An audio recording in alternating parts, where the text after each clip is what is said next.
Decía Wittgenstein en su tratado lógico-filosófico: los límites de mi lenguaje son los límites de mi mundo.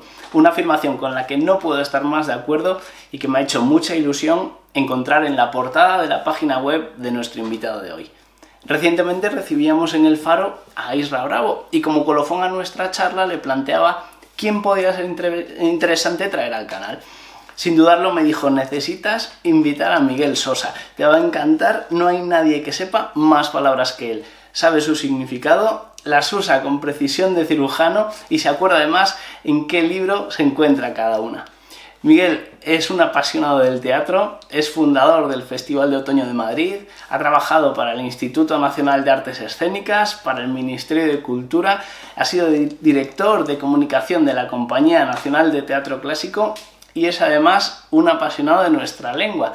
Es autor del pequeño libro de las 500 palabras para parecer más culto, nótese la ironía, y del pequeño libro de las curiosidades. E imparte además conferencias que nos permiten disfrutar con nuestro idioma y aprender a amarlo un poquito más. Me hace mucha ilusión abrir las puertas del Faro de los Libros a Miguel Sosa. ¿Qué tal estás, Miguel? Una presentación de verdad, ¿qué puedo decir después de eso? Que todo eso es cierto. Y si oigo la palabra cirujano, mi cerebro me dice: hey, hay una palabra en español para describir a un mal cirujano, que es sacapotras. Hay una palabra en español para definir a un abogado indocto, charlatán y vocinglero, que es rábula. Hay una palabra en español para describir a un intruso en la profesión notarial, que es zurupeto. Y así vamos llegando a fin de mes. Estupendo, Miguel. ¿Cómo comienzas tu relación con la lectura? ¿Cuáles son esos libros que recuerdas de la infancia? Bueno, libros de la infancia, sobre todo el universo de Bruguera, más concretamente el universo de Francisco Ibáñez y aún más concretamente Mortadelo y Filemón. Nadie, pienso yo, y lo digo con muchísimo orgullo, nadie ha hecho tantos lectores en España como Francisco Ibáñez. Francisco Ibáñez con sus series, la referida a Mortadelo y Filemón, La Tres Cerros del Percebo, Rompetechos y tantos otros, hizo tanto y tanto y tanto bueno que solo en un país como este, que está dispuesto a no reconocer a la gente que verdaderamente vale, nos permitimos el lujo de que este caballero, que está vivo por cierto, no tenga un premio Príncipe de Asturias, que sería el mínimo que se merece. Ibáñez empezó su gran colección de Mortadelo y Filemón en el año 1969 con El sulfato atómico y tiene, en números redondos, 40 volúmenes, a cuál mejor. Es como el mejor Miguel Ángel. Bueno, pues Ibáñez va desde el año 1969 del sulfato atómico, a mi gusto, hasta 1980, con Olimpiadas 80. Esos son unos 40 volúmenes que a mí me engancharon. El primero, no con el número 1, sino con con Safari Callejero. Este es el primer tebeo que yo, de larga historia, si ves, Bruguera copió a los franceses de Asterix y de Tintín, haciendo álbumes de 24 páginas. Safari Callejero, me parece que es, sí, este es del año 70, 1970. Yo ahí tenía 6 años. Claro, yo no leía como para leerme 24 páginas, pero como tenía hermanos mayores, 2 hermanos mayores, ya los dibujos los cataba. Eso es en el año 70. Y en el año 1973 pido a mi mamá que me encarguen el libro en el círculo de lectores, porque todos los hijos, somos 7 hermanos, digamos que en cada pedido teníamos derecho a una petición propia para uno. Entonces, el primer libro que yo pedí en el círculo de lectores fue la maravillosa Caja de 10 cerrojos, que es una historia preciosa que casi acaba bien. Ha sido la única vez que Mortadelo y Filemón casi triunfan, y esto es del año 1971. Es decir, yo tenía 7 años. Este es mi primer libro leído, digamos, de niños, de cabo a rabo. Entre medias, claro, he leído muchas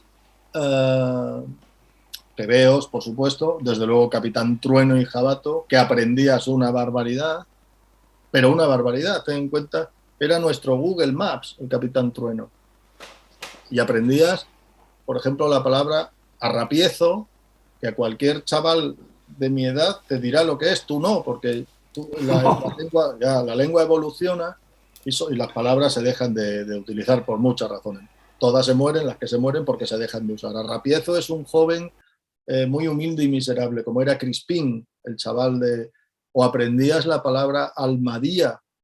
Almadía, te digo lo mismo, estoy convencido de que no la conoces, No. pues eran unos troncos que se hilaban y con ellos hacías una balsa. De hecho, la primera palabra que aprendimos los españoles de los indígenas en la española, es decir, con Colón, la primera palabra, ¿sabes cuál es? La primera palabra que aprendimos los españoles. Colón se la dice a los Reyes Católicos en su segunda carta. ¿Sabes cuál es la primera palabra que aprendimos los españoles? Una palabra del taíno, del taíno que en nuestro diccionario alberga en número redondo unas 100 palabras del taíno, ¿no? Por ejemplo, barbacoa es una palabra taína. Sabana, la sabana africana que ves en los documentales de la 2 es una palabra taína. Mira qué bonito cómo las palabras viajan por el mundo. Está ido desde la República Dominicana, que era la española, hasta África. Y la palabra que los indios usaron para decir almadía, que los españoles no la conocían, pero inmediatamente caló entre nosotros porque no eran unos troncos hilados con una cuerda, era un tronco hueco. Y los españoles dijeron, anda, una almadía individual. Y le dijeron los indios, no, esto se llama canoa. Canoa es la primera palabra que aprendimos los españoles de los americanos. Me gusta decir, ¿cuál es la primera palabra que aprendieron los indios de los españoles? Pues tierra, claro. Tierra, pues sería esa, digo yo. Pero canoa es la primera palabra, mira qué bonito. Y luego, sí, mi primer libro, digamos, ya de mayores, el primer libro que leí de mayores, claro, yo tenía no me acuerdo, podría tener 11 o 12 años, de cabo a rabo, digamos, que es Los cuentos de la Alhambra de Washington Irving. En medio leía, por ejemplo, poesías. En casa de mis padres había, ya lo habrás supuesto, muchos libros del Círculo de Lectores y había un volumen de una antología de poesía hispanoamericana. Y en ese volumen, esa antología, había una poesía de Rubén Darío. Tú pregúntale a un niño ahora cómo se llamaba Rubén Darío, que no te lo sabrá decir. El niño que yo fui sabía perfectamente que Rubén Darío era el seudónimo de Félix Rubén García Sarmiento. No se me ha olvidado. Y había una poesía que se llamaba Salutación del Optimista, que empezaba de esta manera, más o menos, ínclitas, ¿cómo era aquello, tío? Ínclitas, es que no me puedo acordar porque era un niño, ínclitas razas ubérrimas, luminosas almas, salve. Bueno, en esa poesía había varias palabras alucinantes, una de ellas ubérrima, que a mí me hizo que el cerebro me explotara. Ínclitas razas ubérrimas, empezaba, ese era el primer verso de la Salutación del Optimista. Ínclitas razas ubérrimas. Y yo supe razas, pero ni ínclitas ni ubérrimas. Así que acudí al diccionario, que en casa teníamos el diccionario de la Real Academia Española, que aprovecho para aclarar que solo hay una Real Academia Española, no hay una Real Academia de la Lengua Española. Su nombre es Real Academia Española. De hecho, es la única de las 8 reales academias adjetivada como española. Los propios académicos, asimismo, se llaman académicos de la española. La lengua aquí no tiene nada que ver. Entonces, consulté el diccionario, que todavía lo tengo, no te pienses que no, por algún sitio tendré la edición de 1970. Conservo el diccionario de la RAE. Y me enteré lo que era ubérrimo, que significa muy fértil. Y supongo que también busqué ínclita, pero ínclito es uno de esos adjetivos que no ha tenido suerte porque José María García, el popularísimo radiofonista, era una palabra que usaba mucho. Entonces, él la usaba irónicamente, pero esa ironía no calaba en sus oyentes. El caso es que tú escuchabas a García insultar o tener un ánimo de zaherir al presidente de la Federación Española, le llamaba el ínclito presidente de la Federación. Y para una generación de españoles, a cualquiera que le preguntes el significado de la palabra ínclito, le va a decir que es algo malo, que es un insulto, cuando significa obviamente todo lo contrario, es algo muy brillante, ¿no? Sí, parece que ha tomado ese sentido del innombrable también, ¿verdad? El ínclito. Es que me gusta decir que los medios de comunicación son responsables de lo bien y de lo mal que se habla nuestro idioma, claro. O sea, aquí Casi no cabe caería en el destacarse. segundo, O sea, efectivamente. tienen, bueno, eh, tienen una gran responsabilidad sobre el lenguaje que todos usamos, ¿no? Porque por ahí, mira, si yo te pregunto lo que es un homicida, no dudarás en decirme lo que es. Y un suicida, no lo dudarás. Pero si te lo dificulto, aún lo adivinarás. Un fratricida, sabes que es alguien que mata a su hermano. Palabras raras, por ejemplo, un deicida, dice, bueno, no lo sé, pero obvio es que mata a un dios. Puedes llegar a intuirlo, ¿no? Claro, y un regicida, bueno, alguien que mata a un rey. Pero si te pregunto lo que es un uxoricida, te lo pregunto a ti y a los 4 que nos vean, van a saber decirme lo que es un uxoricida. Y fíjate que soy grandísimo amigo de los cultismos, pero ahí reconozco que me has En pillado. este caso no es un cultismo, no es un cultismo, es una palabra naturalmente procedente en latín, y es un hombre que mata a su esposa. Es decir, alguien que comete conyugicidio, que es quien mata a un cónyuge, el español tiene una palabra, el latín tiene una palabra para describir a alguien que mata a su esposa. No me digas que no es una triste actualidad, no la encontrarás esa palabra. ¿Por qué? Bueno, pues porque los señores de la radio y de la tele y de la prensa la deben de considerar una cosa muy difícil de entender. Los libros de estilo en este sentido, queriendo hacer el bien común, que es obviamente el que interesa, al final el libro de estilo lo que te viene a decir es que si tú no conoces el significado de una palabra, tu lector tampoco. Y esto pues nos empobrece. Me gusta decir que habrás oído 1000 veces que el lenguaje se empobrece, claro. Yo estoy muy en desacuerdo. Yo creo que nos empobrecemos nosotros. Al lenguaje le da igual. ¿Somos responsables, Miguel? Bueno, claro. ¿Somos custodios? Claro, hombre, por supuesto. Es que, mira, es de las pocas responsabilidades que tenemos y de las más fáciles, porque no te dicen que mejores lo que te dan. Nos contentamos con que no lo empeores. Tú piensas que las palabras, ya digo, mueren constantemente y otras llegan al diccionario. ¿Vale? ¿Y por qué se mueren? Pues por falta de uso. ¿Y por qué se mueren por falta de uso? Ahí ya es demasiado prolijo de explicar. Podría, pero nos vamos de tiempo. Pero no pasa nada, estamos muy habituados a eso, aunque no lo sepamos. Mira, ¿tú sabes cuántas palabras componen el diccionario, la última edición del diccionario, la de 2014? ¿No? Yo te lo digo, 93.111. ¿Por qué desde pequeño te meten en la cabeza lo que es el número pi y sin embargo nadie te explica o nadie te dice, ni siquiera intenta fomentar la mínima curiosidad diciéndote que el diccionario tiene 93.111 palabras? ¿Por qué ese número? Bueno, pues la penúltima edición, que es la de 2001, tiene el número 88.401, me parece. Es decir, que hay una diferencia de casi 5.000 palabras. Esas 5.000 palabras de más que llegan al diccionario significa que otras han muerto. Y es probable, por no decirte que con toda seguridad, que sean las mismas miles de palabras que desaparecen. Que te insisto, desaparecen por falta de uso. ¿Cómo no vamos a ser custodios? Se mueren por culpa Sí, suya. pero eso no es en cierta manera incoherente con la idea que a menudo se defiende de, al final, la lengua es algo vivo, la lengua es de las que lo usan, la evolución de la lengua, al final no dejamos de hablar un latín corrupto, quiero decir, No, sí, bueno, claro, custodio de lo actual, ¿no? por supuesto es un latín corrupto, y por supuesto que es algo vivo. La prueba de que es algo vivo es que sobrevive a pesar de las muchas que se mueren. ¿Por qué? Porque llegan otras muchas. Y sobre todo, y más importante, porque al hablante, que es el dueño del idioma, nosotros somos los propietarios del lenguaje, no la Real Academia Española, no su diccionario. ¿Entiendes? El diccionario es importante. Yo, ¿qué te voy a decir? Es mi devoción, pero no son las tablas de la ley mosaica.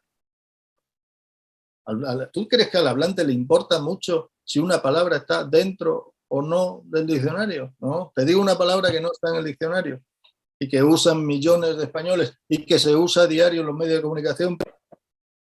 Madridista no está en el diccionario. Y así es que, claro que es algo vivo, muy vivo, de hecho, y que admite no solo neologismos, que es una cosa que la gente muchas veces nos echamos las manos a la cabeza. Los neologismos son, por definición, buenos. ¿Por qué? Porque, como los americanismos, ¿por qué? Porque te mantienen vivo el lenguaje.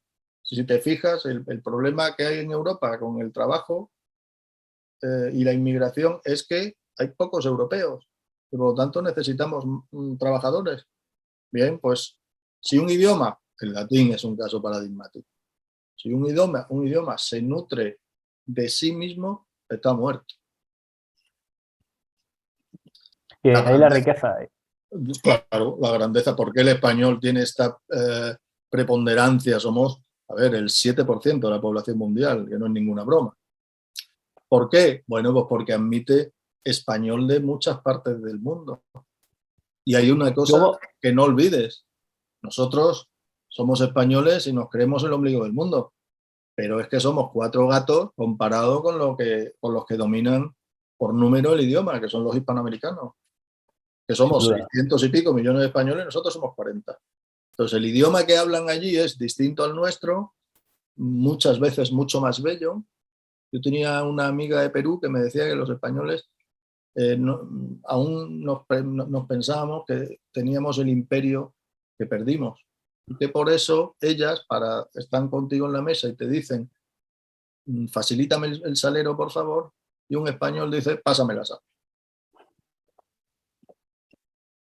Completamente. Te decía, quiero volver a los libros, quiero saltar de la infancia a la adolescencia, pero antes te pregunto por tus palabras. Afirmas que tu palabra preferida es alacritud y No, quiero preguntarte a también, la actividad, alacridad, discúlpame, y quiero alegría y preguntarte disposición también, del ánimo para hacer algo. Es que es una palabra latina, claro. Alegría y disposición del ánimo para hacer algo. El adjetivo es alacre, que es feo, no suena bonito. Alacre suena a alacrán, ¿verdad? Pero alacridad, la alegría y disposición del ánimo para hacer algo. Es decir, es una actitud vital. ¿dónde encuentras otras palabras que te gusten? ¿En qué orígenes, en qué etimologías, en qué costumbres? ¿Dónde encuentras tú la mayoría de las palabras que conoces? Pues las que no son de uso común, que las encuentras por los oídos, las encuentras leyendo. Y eso es así. Me gusta decir en mi charla que usted en 1 hora va a aprender, le voy a ampliar su vocabulario ipso facto, al tiro, que dicen en Chile. Mira qué bonito, al tiro. Porque cuando uno quiere aprender palabras, pues no te queda más remedio que hacer un largo camino de lector. Pero conmigo en 1 hora vas a aprender un montón. Aquí saldrán algunas, supongo, ya ha salido alguna, pero Alacridad es mi favorita por lo que supone de espiritual.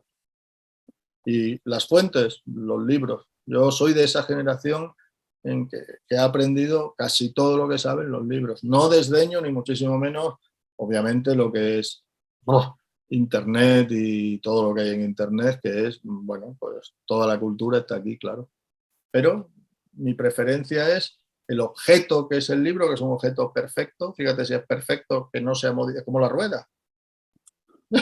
Es que desde que se inventó no han inventado algo mejor. Es maravilloso, ¿no? Un paralelepípedo, que es la palabra, el objeto este. Es que es perfecto. Entonces el objeto que además contiene olores, sabores. Yo cojo la caja de 10 cerrojos de mi infancia y es que huele a mi infancia. Es que ese papel que lleva conmigo, pues mira, tengo 58, tenía menos de 10, pues echa. Y tiene no migas de pan, porque siempre he sido cuidadoso, no me gusta subrayar los libros, eso me parece justificada la pena de muerte con quien lo hace. Yo mismo me propongo apretar el botón.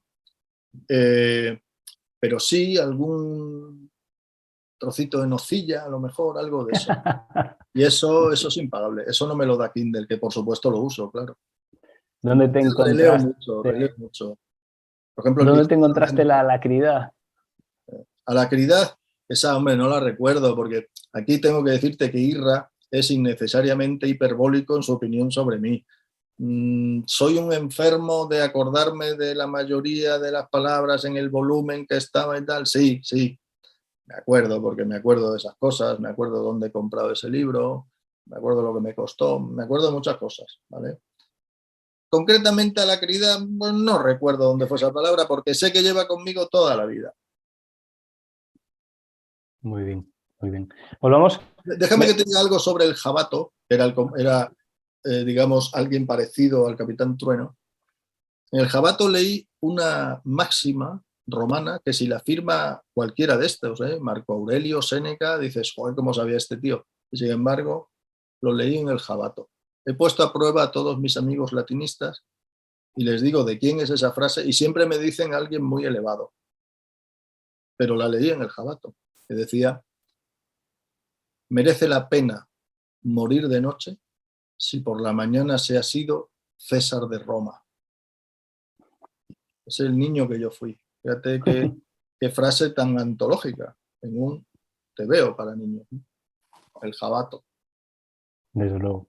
Te decía que me parece muy bonito que nos desviemos de los temas y que volvamos y así hacer cronológicamente un repaso de esos libros que te han ido marcando, y doy el salto a la adolescencia.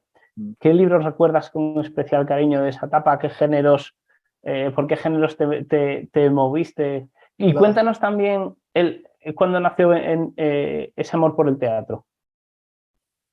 Bueno, por partes, porque es una pregunta que se divide en dos. La adolescencia es esa etapa de la vida disparatada. El otro día leí en Twitter a una mujer que tiene un hijo del cual dice que es aborrescente. Y me pareció un hallazgo que se va a quedar conmigo para siempre esa palabra.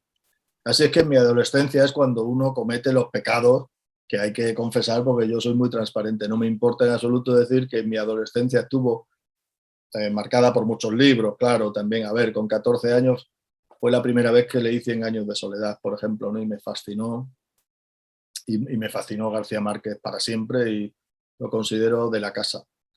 Pero también me fascinaban unos libros, hemos venido a decirlo todo, unos libros ambientados en la Segunda Guerra Mundial, y los protagonistas eran un pelotón de asesinos SS, de las SS, que estaban escritos por un danés que decía que había estado en la Segunda Guerra Mundial y en las SS, que luego se comprobó que era falso, como tantas cosas, que se llamaba Sven Hassel.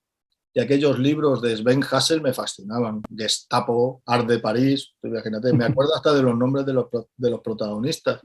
Hermanito, Porta, bueno, en fin, un disparate.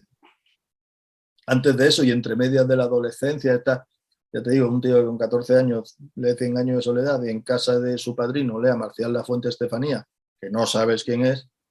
Marcial Lafuente Estefanía era un autor de lo que los americanos llaman el pulp fiction. Era un autor de novela barata de a 5 pesetas, ambientadas todas en el oeste. Escribió cerca de 1000 y pico volúmenes. Volúmenes eran nada, una cosa de 5. Pero digamos, bueno, dejan de ser su 1000. versión femenina era Corín Tellado, otro nombre mítico. Marcial Lafuente de Estefanía es un gran desconocido para casi todos los españoles de tu edad, por supuesto. Es un tío que nadie ha vendido más libros que él. Era republicano, era general o coronel de infantería, y este fue represaliado por la dictadura y empezó a escribir en la cárcel. Antes de eso era un señor ingeniero o algo de eso. Esa es mi adolescencia en lo bonito, que me refiero a la lectura, claro. García Márquez, Boris Vian me gustaba mucho, aunque a Boris Vian llegué primero cuando él escribía aquellas novelas negras con el seudónimo de Vernon Sullivan. Pero Boris Vian es el autor de una de las más hermosísimas historias de amor que he leído nunca, que se llamaba La espuma de los días. Bueno, pues ya ves que comía y como de todo. O sea, me gusta decir que no traiciono al niño que fui. Yo sigo leyendo los mismos autores o los mismos géneros que me entusiasmaban de niño, de adolescente, de casadero, de núbil. Núbil, mira qué palabra tan bonita, es núbil es dicho especialmente de una mujer que está en edad de casarse. Bueno, pues yo le quito a la parte que tiene de la mujer, yo pues también he estado en estado núbil, ahora estoy en estado valetudinario, es decir, una vejez, ¿sabes? Sin Valetudinario, que era la enfermería, ¿no? de los romanos. Eso es. Y espero llegar a senescente, a gerásicamente, que es eso, una Agerasia es, pues es una senectud sin muchas complicaciones físicas. Bueno, pero creo haberte contestado sobradamente, habiendo confesado mi devoción por Sven Hazel. Algunos libros los tengo aquí todavía, los conservo. No me da vergüenza, no los he vuelto a leer, claro. Pero Bueno, sí, estaba fascinado por un comando de... Luego tengo, claro, muchísimos libros de historia de lo que fue la Segunda Guerra Mundial, de lo que fueron esos pelotones de fusilamiento. De esos tengo varias decenas. Pero eso ya es historia, no es ficción. Y bueno, la ficción que sería entonces, que sería barata, pero a mí me gustaba. También me encantó García Márquez, ya te digo.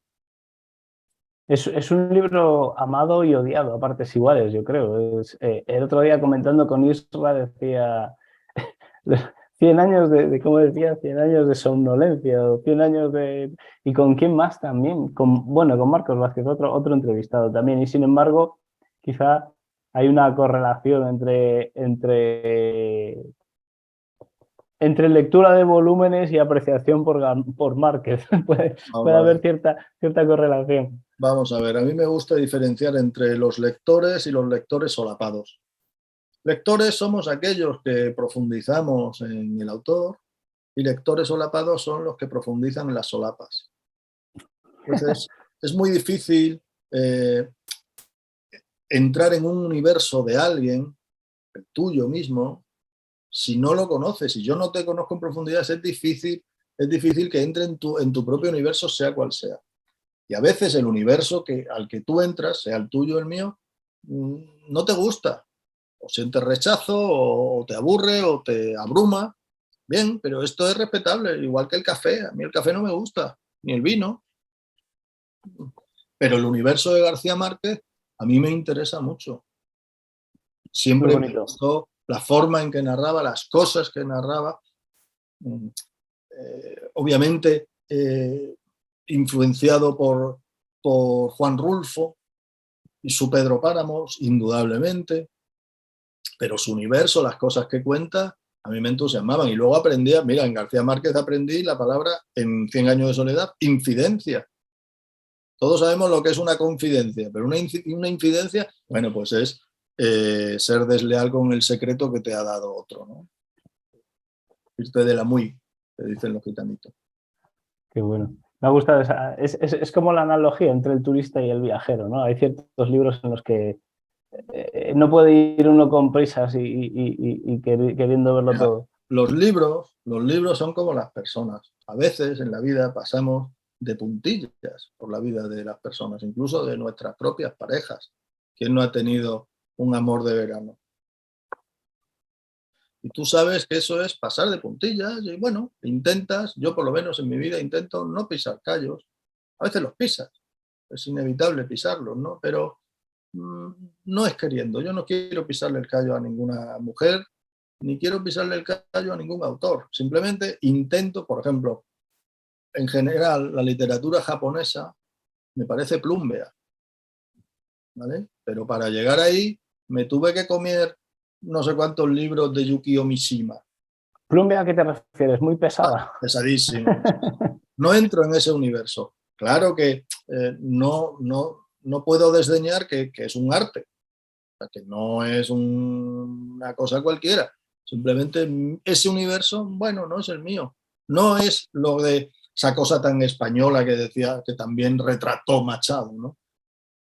Castilla miserable, desprecia cuanto ignora. Bueno, pues el español, envuelta en sus harapos, ayer dominadora, envuelta en sus harapos, desprecia cuanto ignora. Pues eso es muy español. El español desprecia cuanto ignora.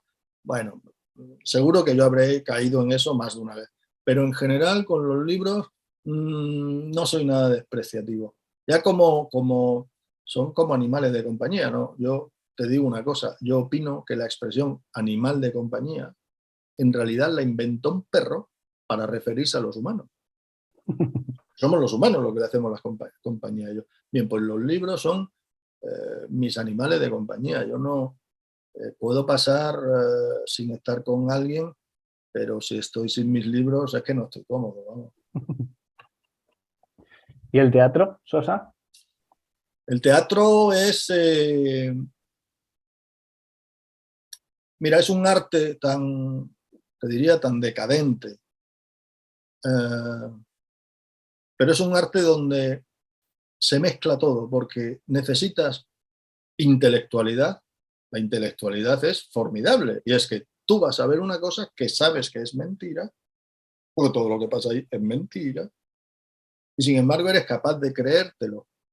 Y eres capaz de creértelo delante de tus narices, porque en el cine es distinto. Ahí tienes muchos elementos que te distraen y que te permiten hacer trampa, ¿no? Es una película de la Marvel, bueno, que todo es tan falso que dices, bueno, pues vale. Pero el teatro es no solo vivo, es elitista, que es una cosa que a mí me encanta. Yo cuando alguien dice, es que es muy elitista, bueno, pero es que el teatro, por su propia definición, es elitista.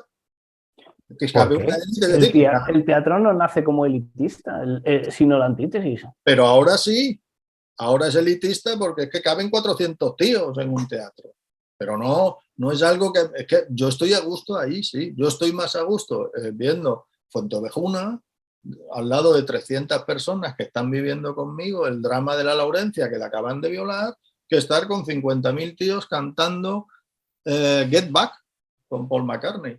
Cosa que, como seguramente comprenderás, he hecho, ¿no?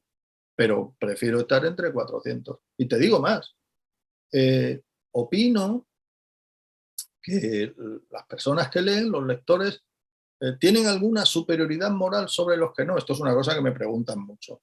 Oiga, pero usted... Y yo, sí, lo creo. Sí, lo creo sin reservas. Digo, para empezar, tenemos una cosa muy entrenada que los no lectores no tienen, que es la empatía.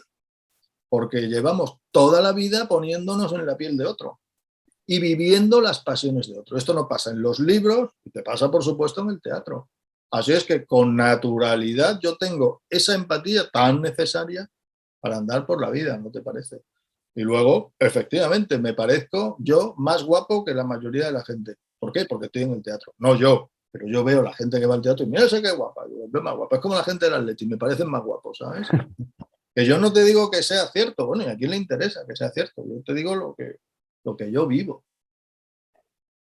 Yo creo que el teatro en España es asignatura pendiente y yo el primero, entonces no me da culpa. Es un género además que sigue siendo culpa mía, pero que el colegio se ha empeñado en que no te guste por cogerlo, obras que creo que no corresponden a la edad o a lo mejor, bueno, en fin, no profundizo ahí. Mira, Luego lo he intentado... ese es otro debate terrible, porque yo opino que hay miles y miles de españoles que han huido de la literatura a Celestinazo limpio. Completamente de acuerdo.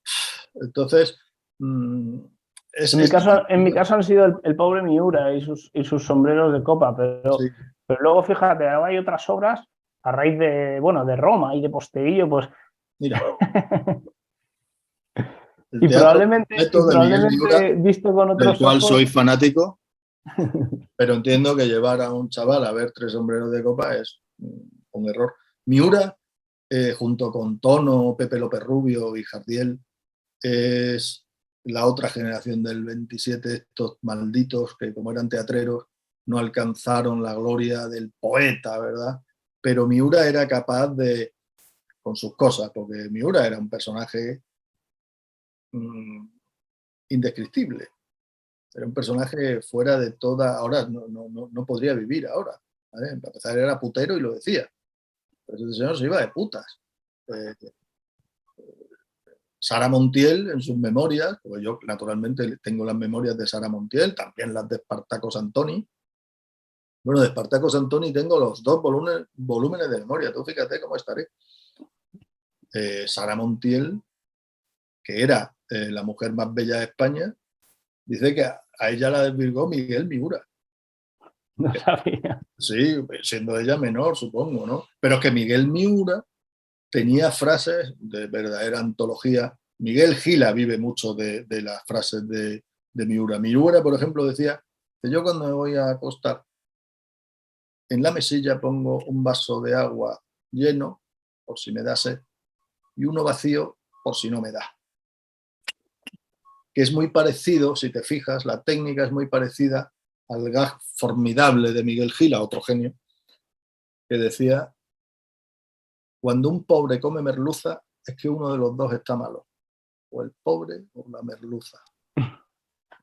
Entonces, eso que te ha pasado a ti yendo al teatro, no debe ser fácil también elegir una obra que sea lo suficientemente importante. No, yo no digo que sea fácil. No me parece que sea una asignatura pendiente. Lo que es el hecho escénico, por supuesto, si me vas a preguntar sobre cosas que leo, sí, yo te diré, pero te voy a decir lo que menos se lee en España, que no es la poesía, que es un lugar común que todo el mundo dice. En España se lee bastante poesía y se escribe bastante poesía. Y buena poesía, te diré. ¿Ah? El género que verdaderamente está maltratado por los lectores, que somos tú y yo y todos los que nos ven, es el teatro. Nadie lee una obra de teatro. Eso no la leen ni los actores, vamos. A no ser que les haya caído un papel en la representación que van a ellos, que los hayan contratado, ¿verdad? Por ahí van los tiros. Evidentemente los lectores, o sea, los suscriptores o espectadores del Faro de los Libros son lectores, pero en muchísimos casos probablemente no hayan tenido la suerte de cruzarse por la voluntad con el teatro. ¿Qué 3, 4, 5 obras nos puedes recomendar, Miguel, para iniciarnos en este género? Y si quieres, por ejemplo, te propongo hacer una división por edad entre pues, adolescente, adulto. Es que yo ya era un niño raro también, ¿sabes? Me gustaba mucho el teatro. A mis padres no, pero mis padres tampoco eran lectores, digamos, y tenían la casa llena de libros del círculo de lectores que seguramente nunca abrieron, ¿sabes? Pero alguna vez me llevaron al teatro, aquel teatro, que no era lo que hay ahora hay verdaderas campañas de promoción del teatro. Es decir, en este sentido, España estamos sinceramente, a la cabeza de Europa, no siendo Inglaterra, ¿vale? Porque en Inglaterra el teatro y los musicales y todo eso no es teatro, es otra cosa, ¿vale? A mí me da mucha rabia cada vez que oigo decir, no, la Gran Vía es como Broadway. Y bueno, claramente usted no conoce Broadway. Eso para empezar. Entonces es que no creo que haya una edad. Pero perdóname, Miguel, Inglaterra lo mencionas como salvedad, ¿no? Al menos yo que he estado viviendo Claro, allí, porque Inglaterra, si más concretamente Londres, y vive Edimburgo tiene unos festivales de teatro. Edimburgo y donde, o sea, que es que no puedo comparar a una ciudad española con Edimburgo y su festival o con Londres, que vive el teatro. Eso se nota inmediatamente porque no solo está el teatro en la taquilla del teatro, está el teatro en todos los sitios, ¿verdad? Si tengo que tirar de un clásico, obviamente no llevaría a un neófito a ver un drama de Calderón. ¿Mm? Pero lo puedo llevar perfectamente a ver Fuenteovejuna. Fuenteovejuna cuenta una historia. El problema de Lope de Vega en oposición a William Shakespeare es que Shakespeare era un gran guionista de cine y sabía que necesitaba un protagonista para sus obras. Y muchas obras de Shakespeare, aunque no las hayas leído, tú sabes cómo se llaman los protagonistas o no sabes cómo se llaman los jóvenes protagonistas de Verona. Sí, uno se llama Romeo y ella se llama Julieta. ¿Y sabes cómo se llama el protagonista del drama en donde el primer psicodrama de la historia se matan unos a otros y todo empieza porque han matado al padre del protagonista? Se llama Hamlet el tío. Y todo el mundo sabe que el celoso de la función se llama Otelo. Y el otro, el rey Lear. O sea, que era muy bueno poniendo protagonistas y dándoles nombre. Los españoles para esto no hemos servido. Lope de Vega, dime un personaje de Lope. No te va a sonar. ¿Cómo se llama el protagonista de La vida es sueño? El gran drama calderoniano. No te va a sonar. Se llamaba Segismundo.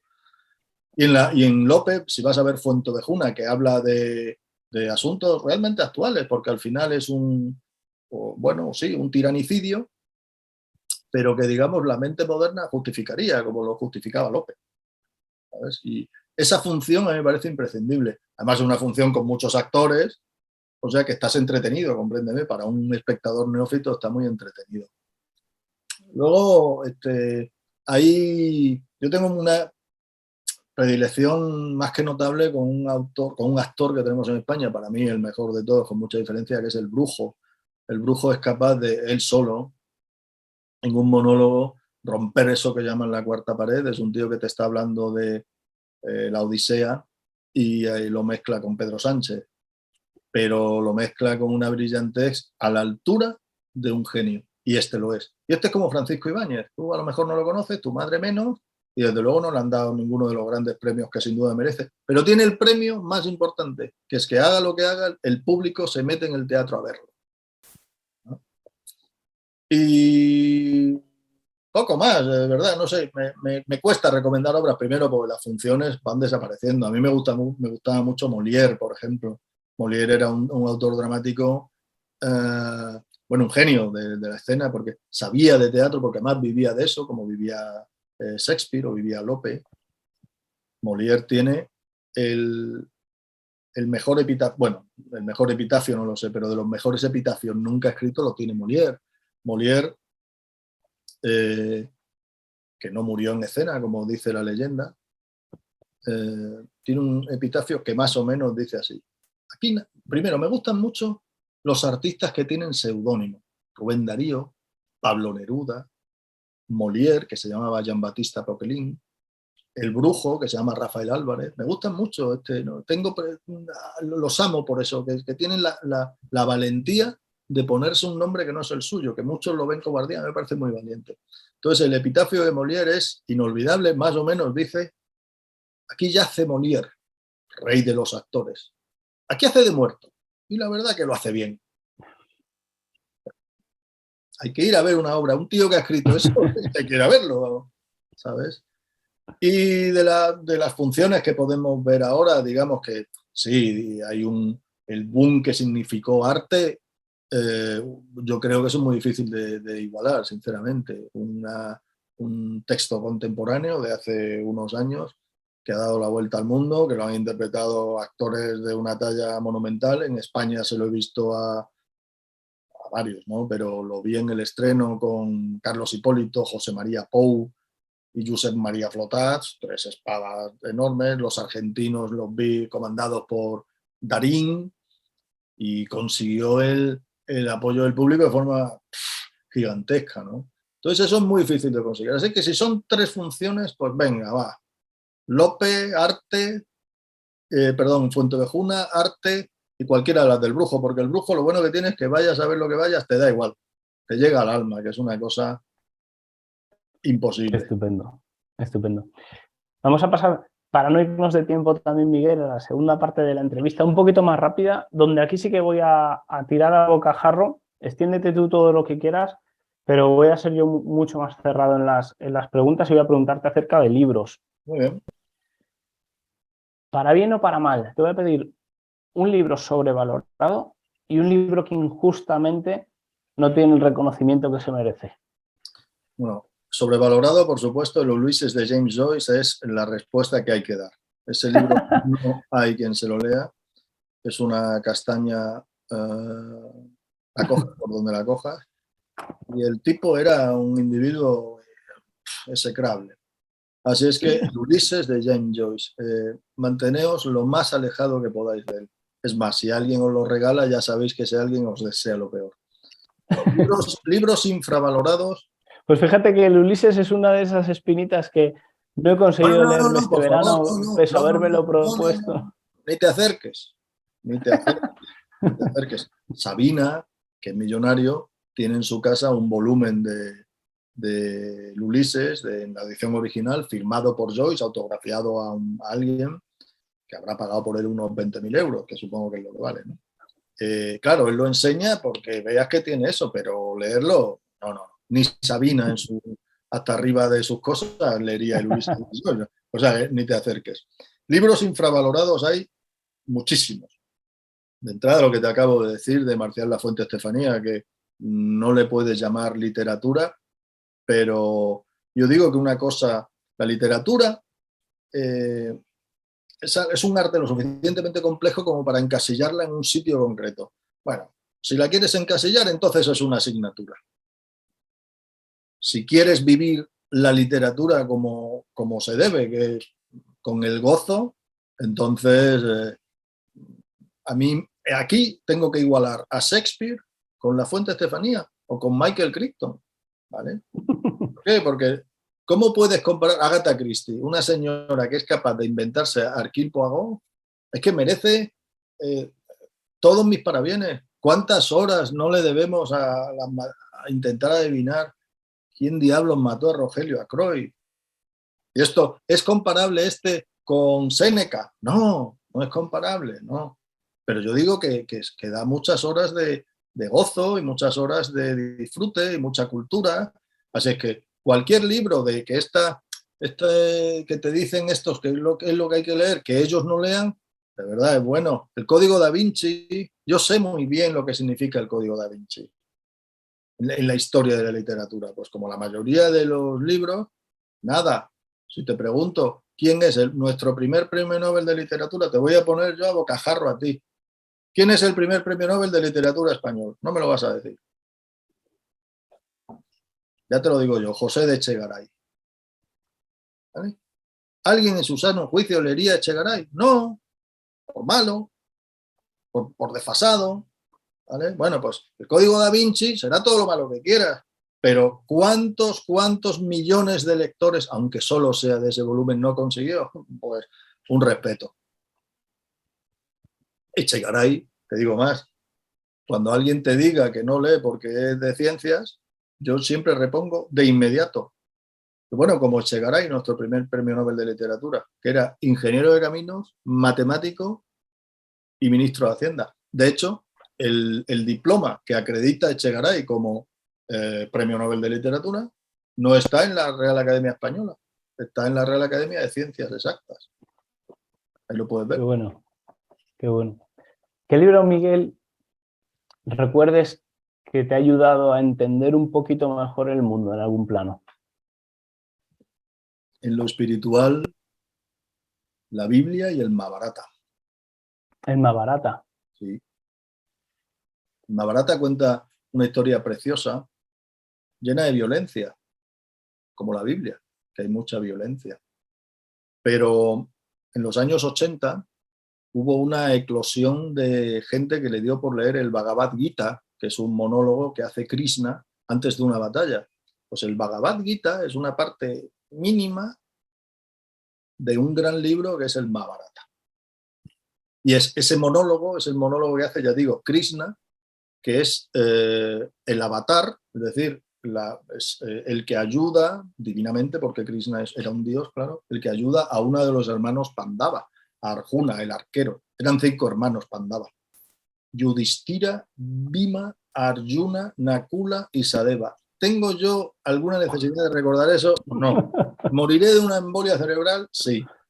Y la Biblia, claro, la Biblia es preciosa. Yo tengo los mejores recuerdos de la Biblia de los niños que teníamos en casa. Luego tengo muchas, claro. Y cabe diferenciar notabilísimamente lo que es el Antiguo Testamento o lo veterotestamentario, que es como se dice lo que es relativo al Antiguo Testamento, que ahí hay de todo, cosas muy zafias, cosas muy aburridas, pero luego tienes cosas hermosísimas, ¿no? Y siempre me da esa tranquilidad de leer algo escrito por sabios. Yo, sinceramente, ya se sabe que para construir una casa se hacen falta un mínimo de 6 años, que es lo que se tarda en estudiar arquitectura, en derribarla un día a pedrada limpia, ¿no? Así es que yo le tengo mucho respeto a los sabios, aunque me gusten más o menos. Wittgenstein, por ejemplo, que aludías al principio de tu intervención, los límites de mi mundo son... Yo hay días que no estoy de acuerdo. Entiendo lo que quiere decir y lo que supone eso. Lo que estás queriendo decir es que cuanto menos vocabulario tienes, más burro eres. Eso a mí me parece una verdad universal. Pero hay días que no lo tengo tan claro. No me parece ni tan verdad ni tan universal. Y menos herramientas también para aterrizar, ¿verdad? Para pensar. La penúltima. Sosa, comentábamos antes fuera de antena, me decías que volvías a libros. Sí. Ponme 3 ejemplos de libros a los que vuelvas. Vuelvo a libros constantemente. Primero porque, cada vez leo menos ficción, porque me interesan menos los autores actuales. No los desdeño, cuidado, no digo que sean mejores ni peores, digo que me interesan menos. Entre otras cosas porque me cansa mucho que la inmensa mayoría de ellos están en manos de un grupo editorial, sea cual sea el grupo editorial. Entonces ya tengo cierta pereza, ¿no? Eso es lo que es la ficción, pero claro, frecuento los ensayos, frecuento la poesía, vuelvo mucho a la poesía. A Luis Alberto de Cuenca, por ejemplo, es uno de mis autores recurrentes. Este fin de semana he leído algunos poemas. No me gusta leer el libro de cabo a rabo. La ficción sí, lo leo de cabo a rabo y del tirón, ¿vale? Yo leo un libro del tirón, ¿vale? Pero la poesía hago exactamente lo contrario. Me parece hasta mal. Me parece que los poemas hay que leerlos así, como dar los besos. de vez en cuando. Y he estado revisitando su blog de otoño. Bueno, a Luis Alberto lo revisito constantemente. García Montero, Juan Carlos Mestre. En el teatro visito mucho a Miura. Por supuesto, los grandes clásicos. Picoteo constantemente. En el Kindle suelo llevar los libros. Por ejemplo, El Quijote lo leo un verano una parte, otro verano la segunda. Un verano, el año que viene me toca la segunda parte. Que ya sé que todo el mundo la prefiere a la primera, pero me gusta más la primera. El Quijote está lleno de enseñanzas. Hay una preciosa, de miles que tiene, pero hay una preciosa que dice, referida al ajedrez, que es, a mí no me gusta mucho, pero es mi infancia, toda mi familia de ajedrecistas, dice, cuando llega al final de la partida, el rey y el peón vuelven a la misma caja. No dice Cervantes, no dice la caja, dice la misma sepultura. Pero fíjate cómo él hace esa alegoría de lo que es la muerte y cómo nos iguala a todas con el mundo del ajedrez, ¿no? Esto lo frecuento constantemente, sí. Bueno, en el Kindle llevaré unos 400, 500 volúmenes. Bueno, libros, no volúmenes, más o menos. La novela negra que me gustaba de joven, me gustaba mucho, todo Juan Madrid, su maravilloso personaje de Tony Romano, Antonio Carpintero, Agatha Christie. Ya te digo, no traiciono al niño que fui. ¿Conoces a Loquillo? Evidentemente, lo conoces. ¿Conoces a Quique González? ¿Que es un actor? Es un músico. Es que has mencionado a dos poetas que también me gustan bastante y justo tienen versiones. Loquillo tiene una versión muy bonita de alguna canción, de algún poema de Luis Alberto de Cuenca y Quique González. También te lo recomiendo por si quieres profundizar. Bueno, aunque tú no lo sepas, creo que se llama, de Luis García Montero, muy bien hilado, muy chulo, muy bonito. Lo escucharé. Loquillo es un fan devoto de... Bueno, pero es que Luis Alberto, como es un hombre raro en sí mismo, agradablemente raro, quiero decir, es un fanático, más allá de lo que todo el mundo lo sabe, de los cómics y de la literatura grecolatina y de todo, porque Luis Alberto lo ha leído todo y además lo tiene. Pero no sé cuántos libros tendrá Luis Alberto en casa, 80.000, no tengo ni idea. Pero le gusta mucho el mundo del pop. No sé si sabes que gran parte de los grandes éxitos de la Orquesta Mondragón están escritos por Luis Alberto. No sabía. Hola, mi amor, soy yo tu lobo, eso es de Luis Alberto de Cuenca, y casi todo el disco de Bon Voyage. Y el primer disco de la Orquesta Mondragón, que eso ya es del año 80, me parece, Muñeca hinchable, casi todo está escrito por Eduardo Aro Ibars, otro autor maldito. Bueno, Luis Alberto no solo es maldito, es un bendito. Qué bueno, qué bueno. Miguel, muchísimas gracias. No quiero que se nos vaya de hora. Me quedaría con 1000 temas y si te vuelves al Faro, encantado de hablar del Quijote, encantado de hablar de si es lícito utilizar el lenguaje como herramienta de ingeniería social, encantado de hablar de otros 1000 temas, pero quiero cerrar con una pregunta con la que como colofón termino las entrevistas y es: ¿a quién me recomiendas entrevistar? ¿A quién me recomiendas traer al Faro de los Libros? Bueno, cualquier otro te recomendaría a alguien que te diera una pátina social, pero fíjate que Irra te ha recomendado a un desconocido por completo. Yo te voy a recomendar a alguien que es totalmente desconocido para el gran público, a pesar de que tiene vendidos miles de libros. Por ejemplo, este señor, Javier Alonso, te lo digo rápido, el doctor Javier Alonso, él es biblista. Es biblista, sabe de la Biblia lo que no está en los escritos, claro. Esta es la edición formidable edición del Génesis, ellos lo llaman el libro del Génesis liberado, que ha editado Black Books. Es maravilloso, este es imprescindible. La verdad es que no tiene anotaciones por primera vez en la historia de la Biblia, no tienes ahí los numericos de los versículos que tanto incomoda. Es un libro formidable, traducido por Javier, que es el único que podría traducir la Biblia en esos términos tan coloquiales. Pero es que también es el autor de un libro que lleva no sé cuantísimas ediciones, que se llama La historia del mundo en 25 historias. Y tiene otros parecidos. Este es un libro dedicado al público juvenil, infantil juvenil. Este libro y sus parecidos en Montena, este es un regalo perfecto para chavales. Y el último, que es por el que te lo voy a recomendar, que es el que te va a gustar a ti, es este. Este libro lo tienes que leer. Discursos históricos. Es un libro en el que Javier Alonso, como acabo de señalar, Javier Alonso López, es un libro en el que él, en un tono entre divertido y erudito, que es lo más difícil, porque la erudición es complicada de llevarla al gran público, pero él es un erudito que consigue contarte todo de forma muy dinámica. Entonces lo que hace es analizarte discursos históricos de Gandhi, de todos estos grandes, ¿no? De Washington, y te lo lleva a la situación actual. Y es un libro que te va a interesar mucho. Javier Alonso López. Luego te doy el contacto, supongo. Sí, apuntado. Luego o intento yo contactar con él. No, yo te doy solo. Miguel, lo he dicho, muchísimas gracias, ha sido un auténtico placer. Y al contrario de como adelantabas, me he sentido comodísimo hablando contigo y te lo agradezco mucho. Bueno, te lo agradezco yo a ti. Un beso a todos y lean. Siempre es bueno. Un fuerte abrazo, Miguel. La biografía de Espartaco. Antonio. Muchas gracias. Chao.